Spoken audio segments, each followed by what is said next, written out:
It's Round Ball Roundup on UtahJazz.com. I'm JP Chunga, joined by a two-time All-Star, a man who is known as the King of the Fourth, IT, Pizza Guy. Yeah. That's a throwback right there. Look up the guy. nickname. Look up the nickname the Pizza original Guy. Pizza Guy, for sure. Isaiah Thomas on Round Ball Roundup. Thank you so much for taking the time sitting in the studio. I appreciate you having me. 32 points last night. Yeah. How are you feeling after that performance and getting back on the floor for a professional team? It felt good. Like I'm super thankful for the opportunity. It felt amazing to be out, to be on the team again and to have that camaraderie and to just compete at a high level. I had a lot going on the last couple of days just with, getting here and having all the little doctor's appointments and then doing the little blood testing all yesterday. So I had a lot. And, the elevation caught up to me last night. But overall, it felt really good to be out there. I'm a little rusty, but I know once I get my rhythm, it'll be like riding a bike. I was going to say, you mentioned that your legs were feeling it a little bit on the ensuing interviews that you did. For sure. What is the rest and recovery process? How do you feel physically going into this year? Because I'm sure you're trying to get to a point where you can play NBA games. Yeah. I'm good for the most part, but nothing translates to, professional game. Like I can work out each and every day, 2-3 times a day. I could do all of that, but then you get in the game and that still doesn't translate to an NBA game, a G League game. It doesn't matter what level of basketball. It's just different. So, it'll take a few days to just adjust and get back to playing, getting up and down, getting hit with screens and all the little things that comes along with the game. So, I'm just taking it day by day. I got my treatment today. I got my recovery today. So my body's feeling really well and ready to just, keep playing and showcase everything I can. What was the process of ramping yourself up to play pro games? You were still doing pro-ams, 50 points in the crossover. You were still getting it done on that end, but what were you doing in other parts? Just working out daily, like just staying ready as possible, keeping my skills as sharp as possible.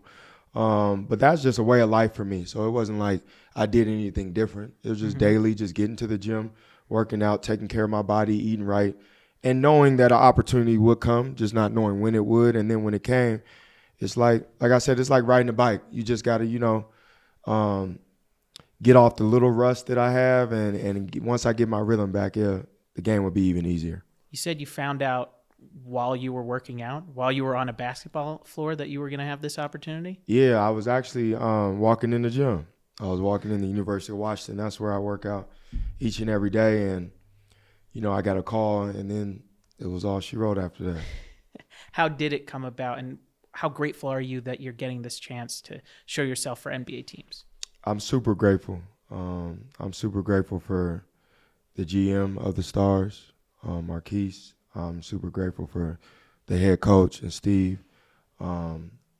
Just giving me an opportunity, and also knowing that what I'm working for. Like the ultimate goal is to get back in the NBA, to get on the NBA roster and at least play a few more years. But they've welcomed me with open arms the last couple of days. They allowed me to showcase my skills last night. They want me to be me. They want me to be able to,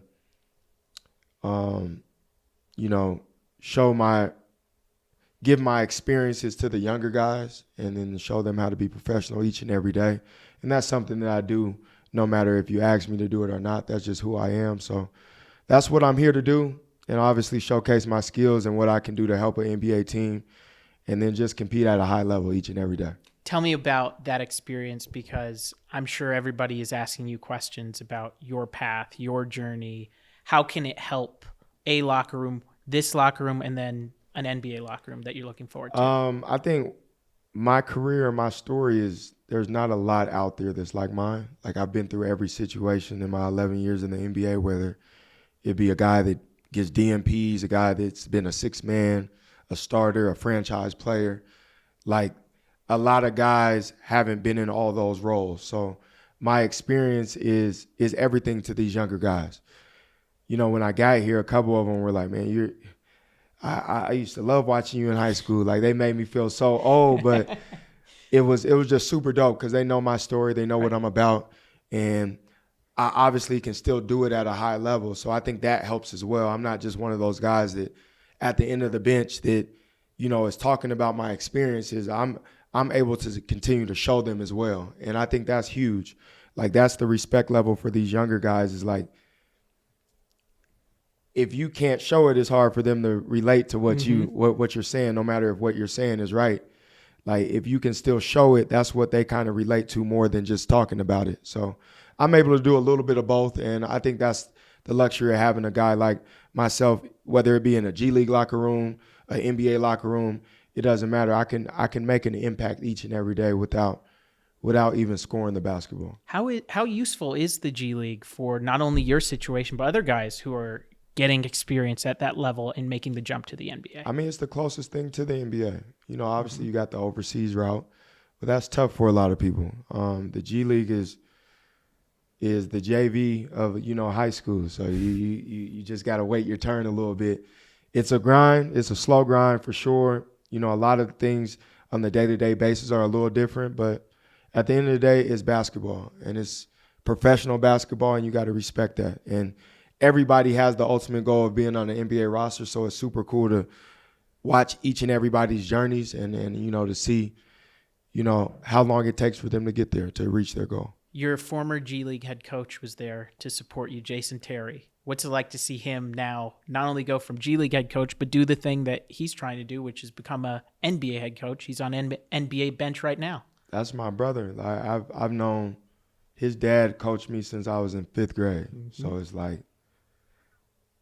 Jet means everything to me. Like, if there's two people in the basketball world that I give everything to, and that's Jamal Crawford and Jason Terry. Like, without them, I wouldn't be in the situation I'm in right now. Without them, I wouldn't have the career I had, the 11 years in the NBA. Like, they mean so much more. They mean so much to me, and that's everything. He took his time to come out and see me hoop, but that's just like old times when he was coming to my college games, when he was seeing me in high school, when he would come when his dad was coaching me in middle school. Like, that's just who he is, and someone, I give the most respect to. And that's that Washington connection, because you sure. guys have secretly like one of the best basketball cultures around. Yeah, and everybody's like that from that area. Everybody is like a real brotherhood that everybody supports everybody, no matter what. No matter if it's an NBA game or a backpack giveaway we got in the city, it doesn't matter. Everybody's has that brotherhood mentality. Or the crossover. Shout out to the crossover. 50 points in the crossover. Oh, yeah, that's easy work. How was it? What does it feel like when you're in the zone? For me, it just feels like I'm just in the gym by myself, just like I was as a little kid at the YMCA by myself, shooting the hoops. When you get in that zone, it's like you don't even hear the crowd. You don't even see everybody around. And, everybody doesn't get those moments. So those are really special moments. And, I'm going to get one of those moments again soon. Why basketball? Why this sport as opposed to any other one? I mean, before I loved anything, I loved the basketball. Okay. And it brings a smile to my face. It's never felt like work. It's never felt like it's been hard. It's just something, obviously I've been really good at it since I was young, but like everything about the game of basketball I love. And I know until that goes away, like I'm going to give it everything I have, no matter if it's in the G League, back in the NBA, because I know I will be back there at some point, or back at the crib hooping with my kids. Like it doesn't matter. That feeling is just the same. Slow grind. You're wearing it right now. Tell us about what you're doing with that. Slow grind. It's a lifestyle. It's my brand. I have a production company that does short documentaries, that does movies. And when I was hurt years ago, like I came up with the name and the brand because like my life was really a slow grind while I was hurt. Like nothing was moving fast. I had to take everything day by day. And I came up with that, and it just stuck with my journey. It stuck with my story. And then we got a clothing line as well. We got a website. We got a book as well called Hoop Heist. It's about the Sonics being taken from Seattle and the basketball culture of the Pacific Northwest. We published that. I think that was in 2021. So we're just trying to hit every lane, you know, trying to take advantage of every opportunity we have, and just know to showcase that, you know, life is a slow grind. Whether it's basketball, all walks of life is the definition of what slow grind is, and it's just anything you want isn't going to come fast. How do you want this chapter of the Salt Lake City Stars for you to go? In the NBA, obviously. Yeah, I mean, it's going to end with me being on the NBA roster. Yeah. So no matter if it takes a couple games, what do we got, 8 or 9 games left? I'm here, locked in, ready for whatever. We're looking forward to it, and you'll be able to follow it on Jazz Plus anywhere you watch the Salt Lake City Stars games. He's the newest Salt Lake City Star, Isaiah Thomas, on Roundball Roundup. Thank you so much for taking the time. I appreciate you having me.